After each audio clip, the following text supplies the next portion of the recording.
కడప జిల్లా దూరు మండలం వెంకుపల్లె గ్రామ పంచాయతీకి చెందిన వైకాపా సర్పంచ్ అయిన బోధనపు రోజారమణి నేడు పుట్టా సుధాకర్ యాదవ్ సమక్షంలో తేదెపై కండువా కప్పుకున్నారు.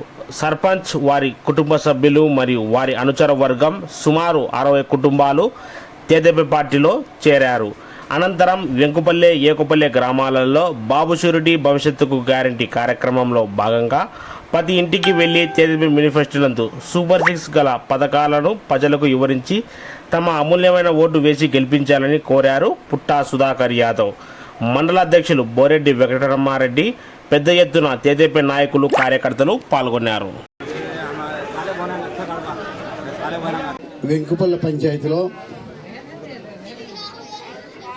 పంచాయతీ అనే గ్రామంలో ఈ గ్రామానికి సంబంధించినటువంటి సర్పంచి అంటే సర్పంచి రావడం అనేది చాలా గొప్ప విషయం.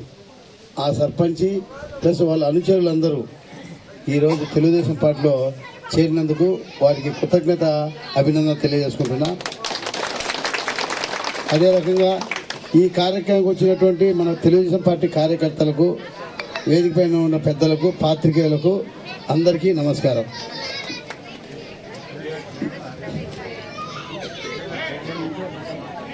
ఏదైనా కార్యక్రమం చేయాలంటే ఎవరైనా ఒక నాయకుడు కావాలా. ఆ నాయకత్వంలో హరి అనే నాయకుడు ఈ గ్రామం నుంచి వీళ్ళందరినీ ఏకపక్షం చేసి ఈ గ్రామానికి అన్యాయం జరిగింది, మా అన్యాయం తీర్చే నాయకుడు ఎవరున్నాడు, ఈ నాయకుడిని నమ్ముకుంటే మనం నష్టపోయినాము, సరైన నాయకుడిని ఎన్నుకుంటే మనకు న్యాయం జరుగుతుంది అని చెప్పే ఉద్దేశంతో మిమ్మల్ని అందరూ ఏకం చేసి ఈరోజు పార్టీ చేరినందుకు వారికి మనస్ఫూర్తిగా కృతజ్ఞత తెలియజేసుకుంటున్నా. ఈ ఊరి విషయంలో చూస్తే 2014 నుంచి 2019లో నేను ఎన్నో అభివృద్ధులు చేసిన. అయినా కూడా మీరందరూ ఆ రోజు రఘురాముని గెలిపించారు. రఘురాముని గెలిచి 2014 ఆయన గెలిచిండు, 2019 గెలిచిండ్రు. ఎన్నో మీరందరూ సాయశక్తి కృషి చేసి గెలిపించిండు. ఎందుకంటే ఆ రోజు ఏ పార్టీ ఉంటే ఆ పార్టీ గెలిపించే బాధ్యత మన మీద ఉంది కాబట్టి మీరు నిజాయితీ కష్టపడి చేసిండ్రు. నిజాయితీ కష్టపడి చేస్తే ఆ నిజాయితీ కష్టపడినందుకు మనం నిజాయితీగా పనిచేయాలి కదా. అయినా నాయకుడు పట్టించుకోలే. అది కాకుండా ఓకే అప్పుడు ప్రభుత్వం లేదని అబద్ధాలు చెప్తూ వచ్చిండు. అప్పుడు మా ప్రభుత్వం ఉన్నప్పుడే సుమారు రోడ్లు కానీ ఏమేమి కావాల్సినట్టు మేము అభివృద్ధి చేసినాం. ఆ రోజు పంగా సుబ్బరాయుడు సర్పంచ్గా ఉన్నప్పుడు ఈ అభివృద్ధి చాలా మా సర్పంచ్ ఏరియాలని చెప్పి అభివృద్ధి చేసిండు. ఈ ప్రభుత్వం వచ్చిన తర్వాత ఏం చేశారు? ఇక్కడ వచ్చినటువంటి చంద్రబాబు నాయుడు మన శాసనసభ్యుడు ఈ ఊరికి ఏం చేసిండు? ఫస్ట్ పాయింట్ అంటే ఈ ఊర్లో ఉన్నటువంటి వాళ్ళకు అన్యాయం చేసిండు. మీకు క్లుప్తంగా చెప్పాలంటే ఈ ఊరికి ఎక్కడైనా సచివాలయం అనేది విలేజ్లో ఉంటే, మన దగ్గర ఉంటే ఆ సచివాలయం పోతే మన పనులను అవుతాయి. ఈ ఊరికి శాంక్షన్ అయింది, సచివాలయము శాంక్షన్ అయింది. శాంక్షన్ కాకుండా ఉంటే అదేదో మనము ఏదో శాంక్షన్ కాలేదని అబద్ధాలు చెప్పచ్చు. ఈ ఊరు శాంక్షన్ అయినటువంటి సచివాలయాన్ని జిల్లాలో తీసుకోవాల్సిన అవసరం ఏమొచ్చింది అంటే మీ మీద కక్ష. ఇక్కడ ఉన్నటువంటి పక్కనే ఎంపీపీ ఉన్నాడు, అంటే ఒక వ్యక్తి ఉన్నాడు, ఆ శాసనసభ్యులు అతనికి ఫుల్ అధికారం ఇచ్చిండు. శాసనసభ్యులు ఇక్కడ ఒక నాయకునికి ఫుల్ అధికారం ఇచ్చిండు. ఈ అధికారం ఇచ్చిన తర్వాత ఇక్కడ పక్కనే ఓకే నా ఊరు పక్కన వాళ్ళకు ఉండకూడదు, ఎందుకుండాలా మేము ప్రతి గ్రామస్తులు కూడా కక్ష పెట్టుకొని వాళ్ళ సచివాలయం రోజు 3 కిలోమీటర్లు తిరగాలి అని మనసులో కక్ష పెట్టుకొని ఇక్కడ శాంక్షన్ అయినటువంటి సచివాలయం జిల్లాలు తీసుకొని ఇచ్చారు. ఎంత దుర్మార్గమైన పని మీరందరూ ఆలోచించాలా. మీకందరికీ ఒకటే మాట చెప్తున్నా, ఇప్పుడు మీకు శాంక్షన్ అయింది, కావాల్సింది కక్ష కట్టి జిల్లాలో పెట్టిండు. మళ్ళీ మన ప్రభుత్వం వచ్చిన తర్వాత ఆ సచివాలయాన్ని మళ్ళీ మీ గ్రామాన్ని తీసుకొస్తా అని చెప్పి ఈ సందర్భంగా మీకు అందరికీ మాటిస్తున్నా.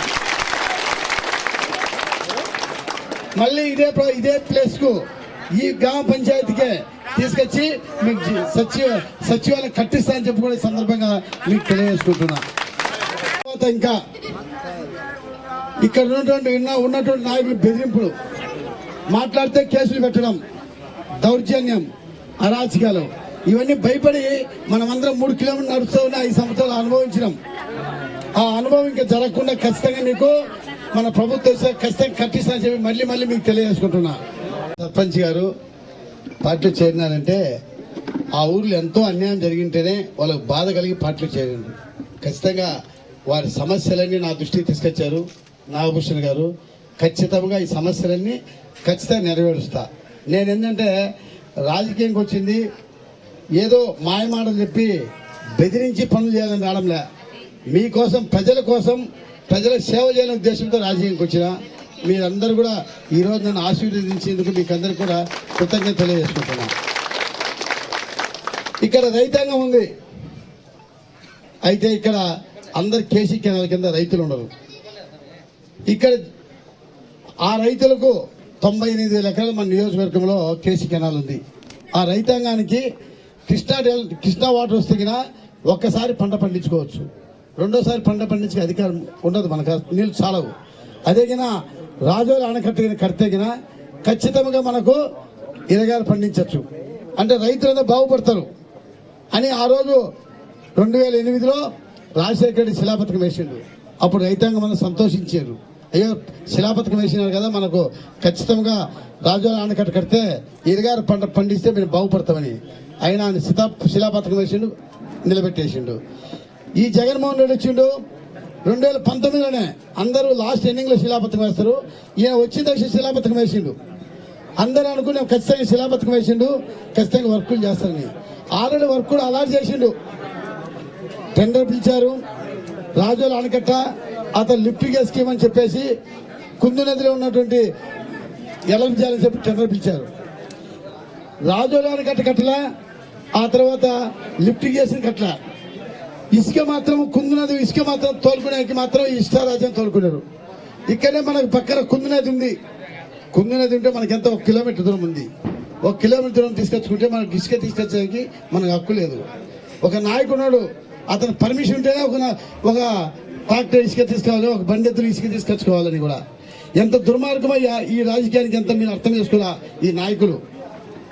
రేపు మన ప్రభుత్వం వస్తే మీకు అందరికీ మాట చెప్తున్నా, రేపు మన ప్రభుత్వం వచ్చేది ఖాయము. వచ్చిన తర్వాత రాజోలు ఆనకట్ట కట్టిస్తా అని చెప్పి సందర్భంగా మీకు అందరికీ హామీ ఇస్తున్నా.